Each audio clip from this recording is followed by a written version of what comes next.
ఆంధ్రప్రదేశ్ రాష్ట్రంలో జరిగిన సార్వత్రిక ఎన్నికల్లో విజయం సాధించిన నారా చంద్రబాబు నాయుడు గారికి మరియు వారి కూటమికి ముందుగా శుభాకాంక్షలు.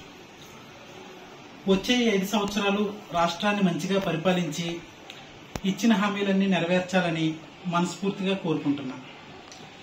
ఈ ఎన్నికల్లో వైఎస్ఆర్సీపీ ప్రదర్శించిన తీరు చాలా బాధాకరం. ఏదేమైనా పార్టీ కోసం కష్టపడిన వారందరికీ నా అభినందనలు. పార్టీ ఇంత ఘోరంగా విఫలమవడానికి గల కారణాలు చాలానే ఉన్నాయి. ఇందులో ముందుగా ఇప్పుడు మీ ముందుకు పంచుకోవడానికి కొన్ని పంచుకుందామని మీ ముందుకు వచ్చా. మొట్టమొదటిగా విజయసాయిరెడ్డి, వైవి సుబ్బారెడ్డి లాంటి లీడర్లను పక్కన పెట్టి, సలహాదారులను పక్కన పెట్టి, Sajjala Ramakrishna Reddy, social media coordinator Sajjala Bhargava Reddy గారిని గ్రౌండ్ లెవెల్లో కార్యకర్తలని దూరం చేసేటట్టుగా చేశారు. వాళ్ళు సోషల్ మీడియాలో నిస్వార్థంగా పనిచేసే చాలా మంది కళ్ళ ముందే వెళ్ళిపోయారు వేరే పార్టీకి. పార్టీ కోసం పనిచేసిన కార్యకర్తలు కాకుండా వాలంటీర్స్ కి, ఐపాక్ టీమ్ కి ఎక్కువ ప్రాధాన్యత ఇవ్వడం, విజయసాయిరెడ్డి, వైవి సుబ్బారెడ్డి లాంటి వాళ్ళని సైలెంట్ చేయించడం, ఇలా పార్టీకి చాలా నష్టమే కలిగించింది. అగ్రవర్ణాలకు కాకుండా బీసీలకు ఎక్కువ సీట్లు ఇచ్చి చాలా నష్టపోయాం.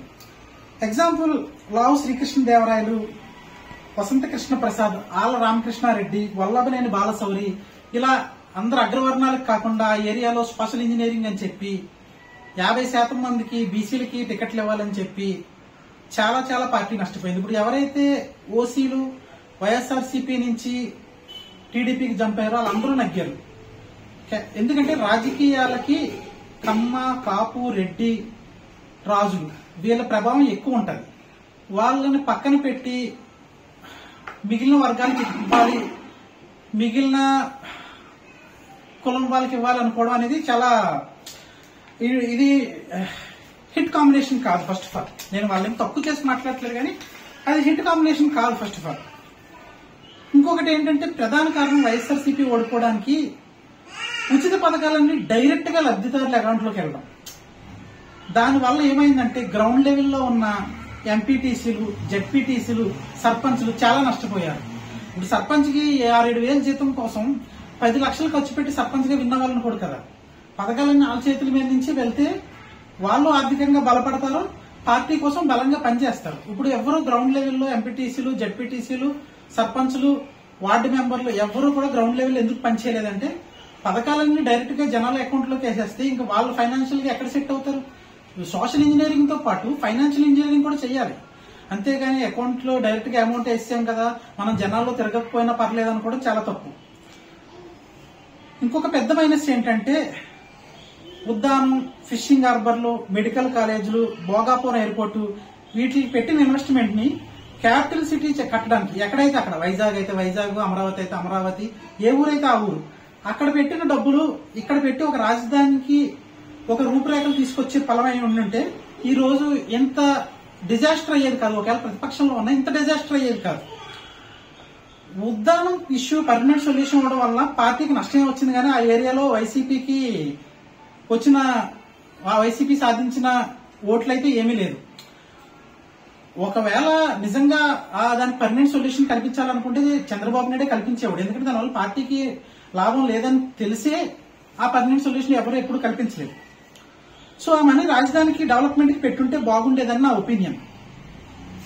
ఇంకా మద్యం పాలసీ, అధిక రేట్లకి మద్యం అమ్మడం, గవర్నమెంట్ మద్యం అమ్మడం, పిచ్చ బ్రాండ్లందరినీ ఏదైతే చంద్రబాబు నాయుడు అధికారంలో ఉన్నప్పుడు ఇచ్చారంటే నువ్వు వైసీపీ అధికారంలోకి వచ్చి బ్యాన్ చేయొచ్చు కదా. బ్యాన్ చేయకుండా దాన్ని కంటిన్యూ చేసి చంద్రబాబు నాయుడు ఇచ్చిందే కంటిన్యూ చేస్తున్నాం అన్నాం. చాలా తక్కువ పాలసీ, ఇసుక పాలసీ ఇవన్నీ బాగానే నష్టం చేకూర్చాయి పార్టీకి. ఉచిత ఇసుక ఇస్తానని నిజంగా దాన్ని చాలా మైనస్ అయిపోయాం పార్టీలో. ఎందుకంటే అక్కడ చాలా అవినీతి జరిగింది. ఎందుకంటే ఎమ్మెల్యేలకి, ఎంపీలకు కూడా పథకాలు ఎక్కడ సంపాదించుకోవడానికి లేదు. అందుకే డైరెక్ట్ గా వాళ్ళు వచ్చి మద్యంలో, ఇసుకలో పడ్డారు అని నా ఒపీనియన్. ఒకటేంటంటే ఎప్పటి నుంచి వస్తున్న సోషల్ ఇంజనీరింగ్ ఏంటంటే ఓసీలు రాజకీయాలు చేయాలి, మిగిలిన వాళ్ళు ఏ వృత్తి వాళ్ళు ఆ వృత్తి చేసుకోవాలి. అంతేగాని మ్యాక్సిమం సీట్లు సోషల్ ఇంజనీరింగ్ ద్వారా, నేను వాళ్ళు తక్కువ చేసి మాట్లాడట్లే ఫస్ట్ ఆఫ్ ఆల్ మిగిలిన కులాలను. కాకపోతే రాజులు, కమ్మ, కాపు, రెడ్డి వీళ్ళు రాజకీయాల్లో డైనమిక్ గా పనిచేస్తారు. వాళ్ళు పనిచేసినంత ఇదిగా మిగిలిన కులాల వాళ్ళు పనిచేయలేరు. ఎస్సీ ఎస్టీ కంపల్సరీ ఆ సీట్లు అక్కడ ఇవ్వాలి కాబట్టి ఇవ్వాలి, మైనారిటీ వాళ్ళకి అక్కడ అన్ని సీట్లు ఇవ్వాలి కాబట్టి ఇవ్వాలి. బీసీలకి టీడీపీ వాళ్ళు ఎన్ని సీట్లు అయితే ఇచ్చారో అన్ని సీట్లు ఇవ్వాల్సింది. అనవసరంగా సోషల్ ఇంజనీరింగ్ అని చెప్పి ఇన్ని సీట్లు ఎక్కువ ఇవ్వాలి, 50-60% ఇవ్వాలి బీసీ వాళ్ళకి అని చెప్పి అక్కడ చాలా నష్టపోయాం. ఎగ్జాంపుల్ డైరెక్ట్ కనిపిస్తుంది, లావు శ్రీకృష్ణదేవరాయలు, ఆల రామకృష్ణారెడ్డి డైరెక్ట్ కనిపిస్తుంది. ఇంకోటి ప్రధానమైన కారణం ఏంటంటే 5 ఏళ్లలో జగన్ ఒక్క ప్రెస్ మీట్ కూడా పెట్టకపోవడం. జనాల్లో లాస్ట్ 3 నెలలు తిరిగితే చాలు, పథకాలు మనం డైరెక్ట్ గా అకౌంట్ లోకి వేస్తున్నాం కదా, పథకాల ద్వారా మనం ఇంటికి వెళ్తున్నాం కదా, మనం ఎందుకు వెళ్ళడం డైరెక్ట్ గా అనుకోవడం చాలా పెద్ద మిస్టేక్. జనాల్లో తిరగాలి. జగన్ క్రెడిబిలిటీ ఏంటి? ప్రతిపక్షంలో ఉన్నప్పుడు జనాల్లో తిరిగాడు కాబట్టి ల్యాండ్ స్లైడ్ విక్టరీ కొట్టాడు 2019లో. ఇప్పుడు ఎందుకు డిజాస్టర్ అయ్యింది? జగన్ జనాల్లో తిరగలేదు. అంటే అధికారంలోకి వస్తే జనాల్లో తిరగకుండా ఉంటారా, అధికారంలో లేకపోతే తిరుగుతారా అనే కాన్సెప్ట్ కి జనాలు వచ్చారు. ఇంకా ప్రధానమైన కారణం ఏంటంటే చంద్రబాబు నాయుడు గారి సూపర్ 6 చాలా హిట్ అయింది. చంద్రబాబు నాయుడు పెన్షన్ 4,000 అంటే,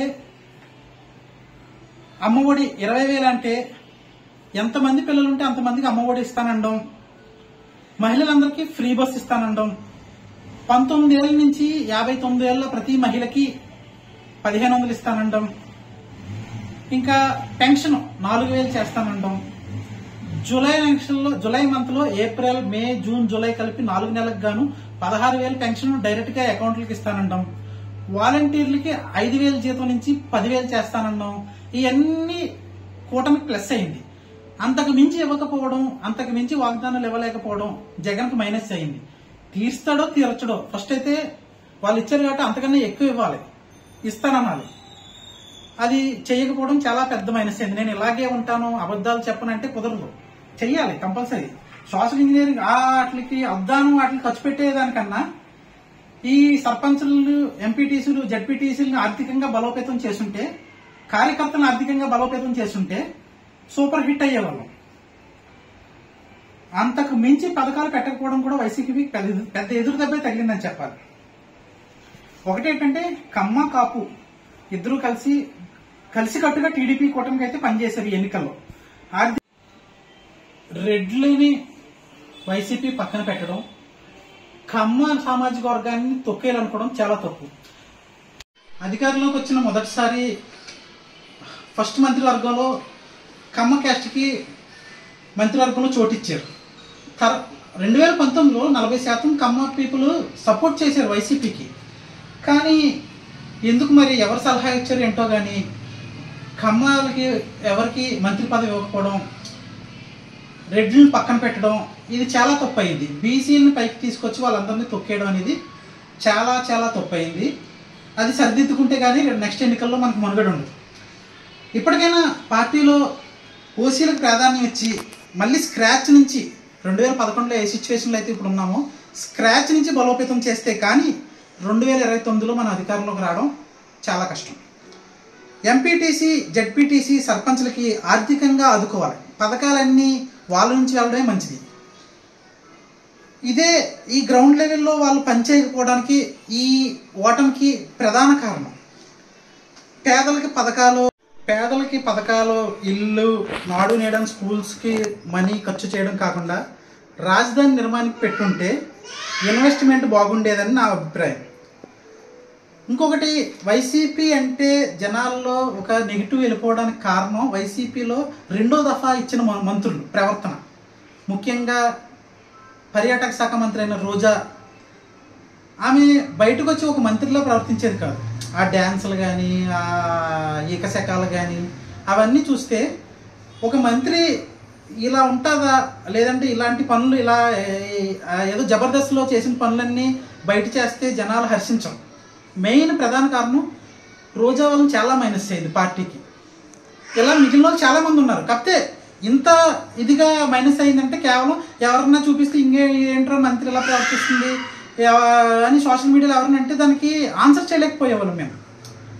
కవర్ చేసుకోలేకపోయేవాళ్ళు. అంత మైనస్ అయింది. అలాంటి ప్రవర్తనలో జనాలు హర్షించరు. ఫస్ట్ ఆఫ్ ఆల్ ఒకసారి 2014లో వైసీపీ ఓడిపోవడానికి గల కారణాలు ఏంటంటే జగన్ రుణమాఫీ చేయలేకపోవడం, BJP Narendra Modi wave, Pavan Kalyan Kapu factor, ఇవన్నీ ఎక్స్టర్నల్ ఫ్యాక్టర్స్ వలన పవన్ కళ్యాణ్ ఫ్యాక్టర్, ఇవన్నీ ఎక్స్టర్నల్ ఫ్యాక్టర్స్ వలన జగన్ ఓడిపోయాడు 2014లో. జగన్ ఏమీ జగన్ కష్టపడలేదు, లేదంటే ఏదైనా తప్పు చేశాడు అనే దానికి లేదు. కేవలం ఒక్కటే తప్పు చేసాడు ఏంటంటే 2014లో రైతు రుణమాఫీ పెట్టలేదు అంతే. మిగిలిన ఎక్స్టర్నల్ ఫ్యాక్టర్స్ వల్ల జగన్ ఓడిపోయాడు 2014లో. 2024లో ఓడిపోవడానికి కారణాలు ముఖ్యంగా స్వయం కృతప్రజ్ఞ, స్వయంగా చేసిన తప్పులే. మంత్రివర్గంలో సరైన మంత్రులకి చోటు ఇవ్వకపోవడం,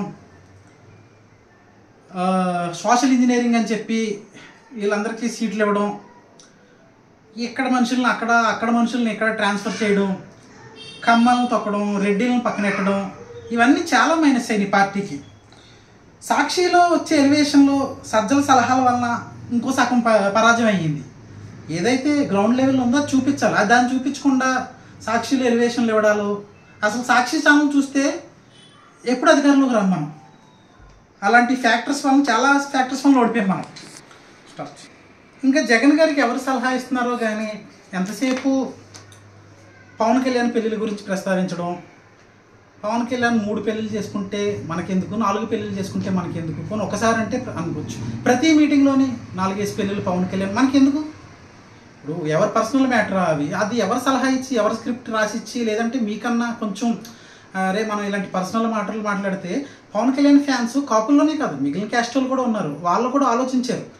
ఎస్సీ ఎస్టీ మైనారిటీ వాళ్ళు, బీసీ వాళ్ళు, అదేంటి అస్తమానం ఎప్పుడు చూసినా పవన్ కళ్యాణ్ పిల్లల గురించే మాట్లాడుతున్నాడు కానీ ప్రొఫెషనల్గా మాట్లాడాలి. పవన్ కళ్యాణ్ చేసిన 2014లో నువ్వు ఎందుకు సపోర్ట్ చేసావు, 19లో ఎందుకు మానేసావు, మళ్ళీ ఇప్పుడు ఎందుకు సపోర్ట్ చేసావు, లేదంటే రాజధాని మీద నీ స్టాండ్ ఏంటి, ఇలాంటి విషయాలు మాట్లాడడం మానేసి పవన్ కళ్యాణ్ 4 పెళ్ళిళ్ళు చేసుకున్నాడు, పవన్ కళ్యాణ్ పర్సనల్ లైఫ్ 3 ఏళ్ళకోసారి 5 ఏళ్ళకోసారి విడాకులు తీసుకుంటాడు, ఇవన్నీ మనకి జనాల్లో అలాంటి అసభ్యకరమైన మాటలు ఏదైతే ఉంటుందో చాలా నెగిటివ్ కామెంట్స్ ఇస్తుంది.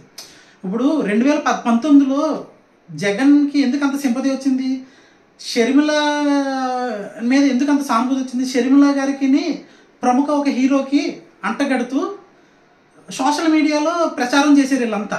అందుకు అసహించుకున్నారు వాళ్ళంతా. ఏంటి పాపం ఒక ఆడపిల్లని ఒక హీరోతో అక్రమ సంబంధం అంటగట్టారే అని. అదే పని పర్సనల్ మ్యాటర్కి వెళ్ళారు. మనం కూడా అదే తప్పు చేసాం 2024 వరకు. ఈ 5 ఏళ్ళలో ఎంతసేపు పవన్ కళ్యాణ్ పిల్లల గురించి మాట్లాడడమే తప్ప ప్రొఫెషనల్గా మాట్లాడు. పవన్ కళ్యాణ్ పిల్లల పక్కన పెట్టి ప్రొఫెషనల్గా మాట్లాడుంటే వేరే క్యాస్ట్లో ఉండే పవన్ కళ్యాణ్ ఫ్యాన్స్ కూడా మనకు సపోర్ట్ చేసేవారు. ఏదేమైనా ఇక నుంచైనా మనం ఈ ప్రతిపక్షంలో ఉన్నప్పుడు ఎంతో కష్టపడ్డాం, ఎన్నో అటుపోట్లు గురయ్యాం. ఇక నుంచైనా మళ్ళీ జగన్ ప్రజల్లో రోజు తిరిగి మేనిఫెస్టోలో ఉన్న ప్రతి అంశాన్ని, జూలైలో ఇవ్వాల్సిన 16,000 కానీ, ఫ్రీ బస్సు కానీ, ఇవన్నీ ఇప్పించేటట్టు పోరాడి జనాల్లో తిరిగి ప్రెస్ మీట్లు పెడితే కానీ మళ్ళీ మనకు పూర్వవైభవం రాదు. ఎనీవే జగన్ గారికి ఒక సలహా ఏంటంటే, నేను అందరూ వైసీపీ కార్యకర్తలు అందరూ చాలా డీలా పడ్డాం. విజయాన్ని నెత్తికెక్కించుకోకూడదు. నెత్తికెక్కించుకుంటే ఇలాగే ఉంటుంది. Anyway stay strong, be hard, we all with you Jagan అన్న. We expect your victory. We enjoyed your victory in 2019. మీరు ఇప్పుడు అపజయం పాలయ్యారని చెప్పి మిమ్మల్ని వదిలేస్తామనే ఇదేం లేదు.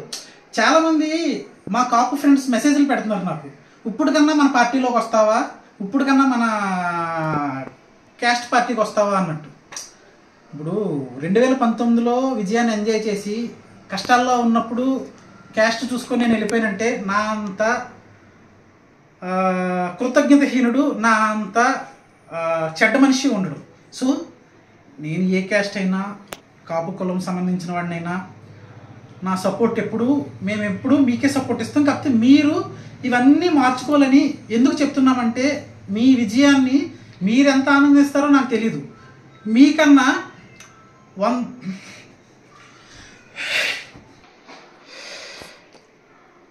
మీ విజయాన్ని మీరు ఎంత ఆనందిస్తారో తెలియదు, మీకన్నా 100 రెట్లు మేము ఆనందిస్తాం. మీ విజయం కోసమే ఇవన్నీ చెప్తున్నాం. మా వాళ్ళు చాలామంది చెప్తారు, ఎప్పటి నుంచో 10 ఏళ్ళ నుంచి చెప్తారు, అరే మన క్యాస్ట్ పార్టీ ఉండగా నువ్వు ఎందుకు జగన్ సపోర్ట్ చేస్తాను. మిమ్మల్ని చూసి ఎంతో నేర్చుకున్నాను, నేను పైకి ఎలా ఎదగాలో నేర్చుకున్నాను. మీరు డిజాస్టర్లో ఉన్నప్పుడు, మీరు కష్టాల్లో ఉన్నప్పుడు నేను వదిలేను. So we are always with you. ఈ 5 ఏళ్ళు గట్టిగా పనిచేద్దాం. 2029లో ఏది శాశ్వతం కాదు. 151 వచ్చినాయి, ఇప్పుడు 10 వచ్చినాయి, ఎవరైనా ఊహించామా? అలాగే మనం పని చేసుకుంటూ పోదాం. మేనిఫెస్టో డౌన్లోడ్ కూడా చేశాను టీడీపీది, వాళ్ళు ఎక్కడన్నా ఇంటర్నెట్ సెంటర్ నుంచి మళ్ళీ డిలీట్ చేస్తారేమో అని. ఆ మేనిఫెస్టోలో ప్రతి అంశాన్ని తీర్చే వరకు పోరాడదాం. ప్రతిపక్షంలో మనం ఎంత డైనమిక్గా ఉన్నామో అంతకన్నా ఎక్కువ డైనమిక్గా పనిచేద్దాం. Be strong. We are all with you in these hard days.